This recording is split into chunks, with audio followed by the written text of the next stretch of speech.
비트코인이나 주식 방송하시는 분들 되게 많더라고요. 멘탈이 터지는 모습, 경찰 오고 실시간으로 나오는데 이거와 관련되면 그런 것만 보니까 가치가 실제 가치보다 높아지는 것으로 착각을 하죠. 상당히 자기 생각에 갇혀 있어요. 안녕하세요, 원장님. 안녕하세요.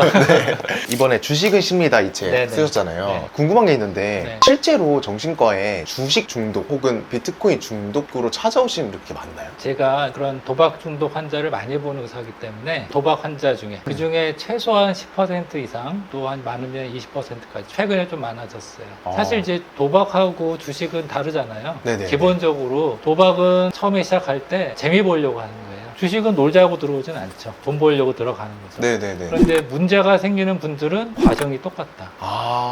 그리고 결과도 너무 똑같아요. 아 그래요? 주식에 중독된 환자분들은 어떤 어려움을 호소하세요? 1번은 이제 경제적인 어려움이 생기죠. 대부분은 본인 돈만 가지고 손해를 보고 끝나는 게 아니고 다 거짓말로 주변 사람들한테 빌려대거든요. 네네. 그러면서 대부분 이렇게 돌려막기 위해서 못 갚고 심지어는 이제 불법 사채까지 쓰고 재정적으로 감당이 안 될 때 가족들한테 이제 억지로 오픈이 되는 거고요. 네네. 사실 이분들의 문제는 돈만이 문제가 아닙니다. 지갑만 털리는 게 아니라 멘탈이 털리죠. 가족들에 대한 미안한 마음도 생기고 우울증도 생길 수도 있고 최근에 20, 30대 자살률이 우리나라가 굉장히 높아요. 저희가 1위로도 알고 있는데 네, 맞습니다. 그렇죠. 다양한 이유가 있지만 20, 30대가 굉장히 코너에 몰린 건 사실인 것 같아요. 경제적인 이유, 정서적인 이유뿐만 아니라 모든 관계가 다 끊어져 버립니다. 신뢰를 잃어버리기 때문에 그러다 보니까 회사라든지 학교라든지 사회생활 자체가 어려워지죠. 이런 문제가 여러 번 반복이 됐을 때 가족들이 어쩔 수 없다, 마지막이다 이런 심정으로 병원을 권유하는 거예요.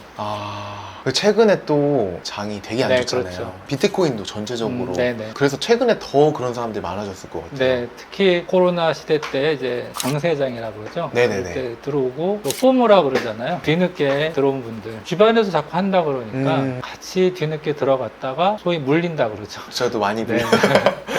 그래서 이제 약사장에 왔을 때 대처도 못하고 상당히 힘들어지는 분들이 최근에 굉장히 많으신 것 같아요. 그럼 보통 이게 중독 증세까지 오는 그런 과정이 어떻게 되나요?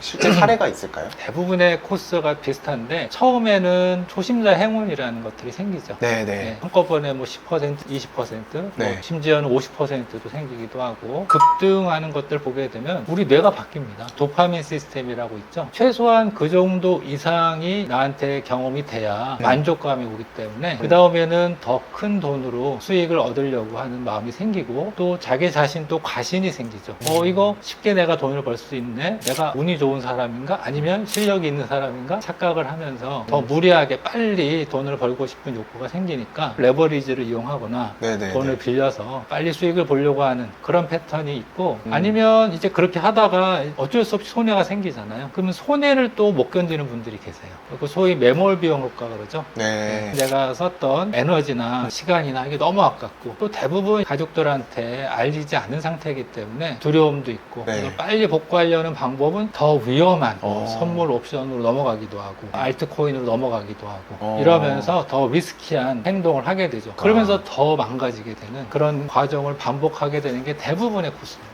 근데 이 얘기를 들어보니까 도박이랑 똑같은 것 같아요. 들어가는 루트는 다른데 네. 과정이 똑같아요. 저도 라스베가스 미국에서 살다 왔을 때 슬롯머신이라고 하죠. 네네. 소액으로 보통 하잖아요. 네. 10,000원, 한 20,000원 정도 한번 네네. 해보자 이렇게 시작하다가 그게 커져가지고 20만 원이 되고 200만 원이 되고 이렇게 된단 말이에요. 네. 근데 보통 그게 처음에 땄을 때 2만 원을 넣었는데 이게 뭐 5만 원이 돼요. 2배가 넘게 늘어난 그렇죠. 거잖아요. 했는데 그만큼 또 안 따져요. 그럼 그만큼 더 따려고 더 큰 도파민을 위해서 하다가 잃어요. 2만 원에서 8만 원 됐으면 거기서 나와야 되는데 15만 원에서 8만 원 된 게 아까워서 더 크게 하다가 판돈이 커지게 되잖아요. 그게 주식에도 똑같이 돼요. 똑같이 되고요. 그래서 배팅하러 들어갈 땐 지갑 내버려 두고 잃을 돈 가지고만 들어갔어야 되는데 그게 그쵸. 어렵죠. 월급 받는 사람으로 네. 살다 보면 월급 이상 나올 수익이 그럴 일이 별로 없잖아요. 없어요. 근데 주식 같은 경우는 아까 말씀해주신 대로 10%, 20%만 나와도 직장인한테는 굉장히 큰 수익이 될 수 있잖아요. 그럼요. 예전에 재밌게 봤던 영화 중에 빅쇼트라는 영화. 네네네. 재밌게 봤어요. 서프라임 모기지로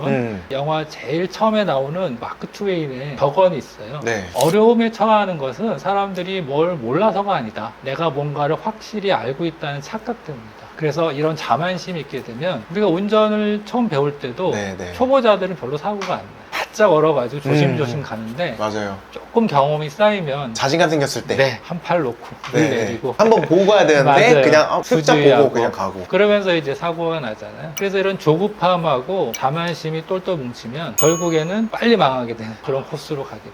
혹시 사람마다 기질이 다 다르잖아요. 제 기질을 검사를 해보니까 제가 좀 자극추구형이에요. 저는 그걸 언제 알았냐면 제가 라스베가스에 놀러 갔을 때 돈이 많이도 아니었는데 그때 월급쟁이였으니까 네네. 몇십만 원을 잃었는데 그게 너무 커서 자는데 이게 돌아가는 거예요. 네, 눈앞에서. 맞아요. 네. 그래서 이게 너무 무서워서 나는 절대 하면 안 되겠다. 그때 딱 끊어냈고 주식이라든지 이런 것도 비슷한 부분이 있어서 좀 적게 하는 편이거든요. 정말 지혜로운 건데요. 자극 추구 성향 얘기하셨는데 저희 병원에 문제가 있어서 오신 분들이 대부분은 성향이 자극 추구 성향. 자극추구요. 자극 추구 성향 거꾸로 얘기하면 위험 감수형이죠. 이분들은 자기 주장도 강하고 틀 안에 있는 걸 싫어하기 때문에 딱 좋아요. 이런 분들이 사실 네. 자기 개발 잘할 수 있는 좋은 기질을 가지고 있죠. 상담해 주시면 저한테 그러시더라고요. 그쵸. 이런 사람들이 보통 사업하면 성공하는 경우가 성공하죠. 많대요. 네, 굉장히 좋은 기질인데 도박이나 주식이나 코인을 만나면 문제에 노출될 가능성이 굉장히 많죠. 그럼 자기가 좀 자극추구형이다 혹은 주식에 빠지기 쉽다 자가 진단할 수 있는 뭔가 있을까요? 예를 들면 어릴 때 내가 게임을 너무 좋아했다. 남들에 비해서 대부분의 시간들을 할애를 한다. 와,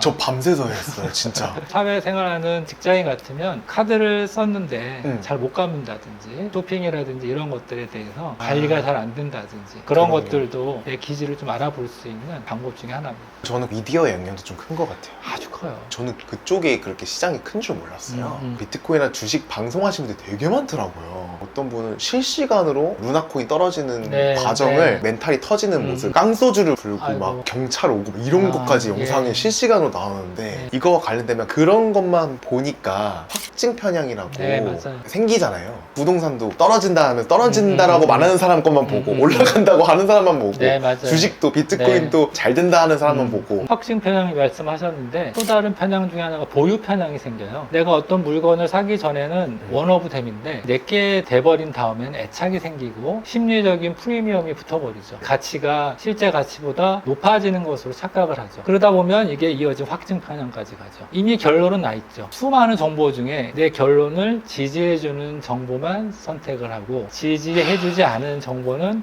점점 밀어내니까 상당히 자기 생각이 갇혀 있어요. 우리 심리학에서 이거를 인지적인 유연성이 떨어진다 이렇게 표현하는데 네. 아주 경직돼 있어요. 네. 자기가 보고 싶은 것만 보고 그 어떤 것도 잘 들리지가 않는. 그리고 알고리즘을 그렇게 만들어요. 좋아하는 것만 맞아요. 보여주니까. 네. 이런 미디어가 문제를 일으키는 경향도 생기는 것 같아요. 그럼 선생님 제가 주식 중독에 걸렸어요. 주식 차트만 계속 보고 일에 손이 안 잡히고 찾아왔어요. 그러면 보통 어떻게 치료가 되나요? 혼자서 스스로 병원에 오시는 분들은 100명이면 딱 1명 정도 있어요. 진짜요? 자기가 알아서? 99명은 절대로 혼자 오지 않아요. 어... 이 정도로는 내가 스스로 해결할 수 있어 이렇게 대부분 생각해요. 그리고 또 문제가 커져요. 정말 반복해서 내가 감당할 수 없다고 할 때 가족이 나서서 강권해서 오시는 경우가 거의 대부분이에요. 그렇게 되면 제일 먼저 평가 같은 걸 합니다. 내가 문제가 생겼을 때 주변한테 도움을 요청하라. 네. 이게 1번이에요, 항상. 만약에 이제 도움이 시작이 된 다음에는 일단은 모든 투자를 내려놓기를 부탁을 드리죠. 대부분 경제적으로 엄청난 손해를 보고 있기 때문에 빨리 복구하는 방법에만 혈안이 돼 있어요. 어떻게든지 이걸 하려고 또 다른 루트를 찾거든요. 돈 관리조차도 가족들이 좀 도와주게 하고. 혼자서 치료하는 건 안 돼요? 네, 어려워요. 권장하죠. 권장은 그렇게 하긴 되면. 하는데. 네, 실제 임상 현장은 그렇지가 못하다. 그래도 이렇게 도움을 받다 보면 하나하나 풀려갑니다. 그 다음에 제일 먼저 할 건 쉬어야 돼요. 몸과 마음이 엉망이 돼 있기 때문에 이분들이 심신이 회복이 되면서 그래도 남아있는 것들을 조금씩 보게 돼요. 친구도 있고 가족도 있고 얼마 안 되지만 또 일부 돈도 있고 내 일도 있고 그러면서 서서히 내 옆에 있는 것들을 어떻게 조금씩 키워나갈까 거기에 초점을 맞춰서 상담하는 과정이 치료 과정입니다.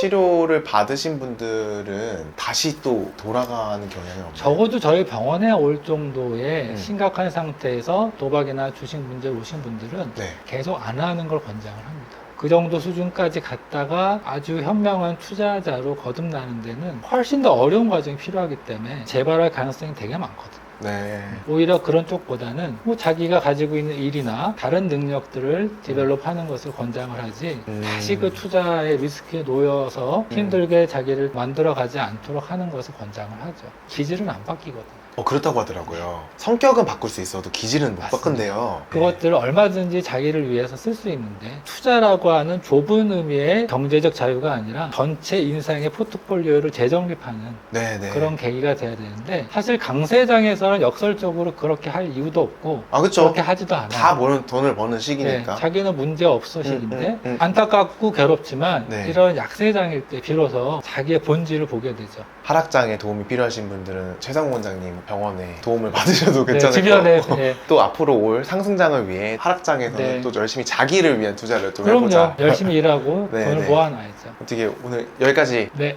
감사합니다. 감사합니다.